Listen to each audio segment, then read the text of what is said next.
বান্দা যখন সেজদা করে তো আল্লাহ তাআলা তার পিঠে মাথায় এভাবে হাত বুলায় দেয়, আদর করে। আল্লাহ আদর করে, আল্লাহর কুদরতি পায়ে সেজদা দেয়, মালিক তখন আদর করে দেয়, পিঠে মাথায় হাত বুলায় দেয়। আল্লাহ ডেকে বলে, আনিস আমারে সেজদা করছো না, ইরফা রাসা, উঠো, মাথা উঠো, ওঠো, বসো বসো।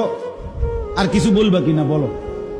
তো বান্দা বলে, আত্তাহিয়াতু লিল্লাহি ওয়াস সালাওয়াতু ওয়াত তাইয়্যিবাত। আল্লাহ বলে, আচ্ছা আমার প্রশংসা করলা, খুশি হলাম, আর কিছু? আল্লাহুম্মা সাল্লি আলা মুহাম্মদ ওয়া আলা আলি মুহাম্মদ। ও মাশাআল্লাহ, আমার বন্ধুর প্রশংসা করলা, দুরূদ পড়লা, আমি এত খুশি হলাম, এখন কিছু আর বলবা? তো বান্দা বলে, আল্লাহ সেজদা দিয়ে আপনার কাছে আসলাম, আপনার প্রশংসা করলাম, আপনার বন্ধুর দুরূদ পড়লাম, একটা উদ্দেশ্য আছে, মাকসাদ আছে। কি মাকসাদ, কি উদ্দেশ্য? আল্লাহুম্মা ইন্নী যালামতু নাফসি যুলমান কাসীরা।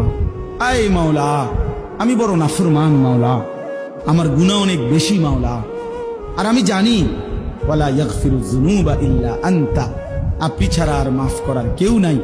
এই জন্য আপনার এত কাছে আসলাম, আপনার স্পর্শ পেলাম, আপনার বড় আকরাব ঘনিষ্ঠ হলাম।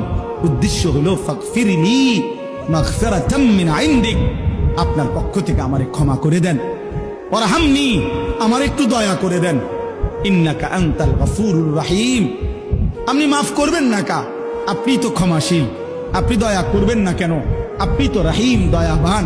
আল্লাহ বলে, কস কি রে বান্দা, এত আদর করে বললে মাফ না করি কেন? হ্যাঁ, কি কইছেন এখন? আল্লাহু আকবার। এই জন্য বান্দা যখন সালাম ফিরায় এই ডানে বামে, তখনই একবার কি করে? আল্লাহু আকবার। অর্থাৎ উদ্দেশ্য হলো সে সালাম ফিরাইয়াই আল্লাহু আকবার বলে, অর্থ বলে আর মানুষের জানায়, ভাই সাহেব আল্লাহ বহুত বড় মহান, উনি আমার মাফ করে দিচ্ছেন। আল্লাহু আকবার। এই জন্য আপনারাই তো কইয়া উঠলেন আল্লাহু আকবার, নিজে নিজে।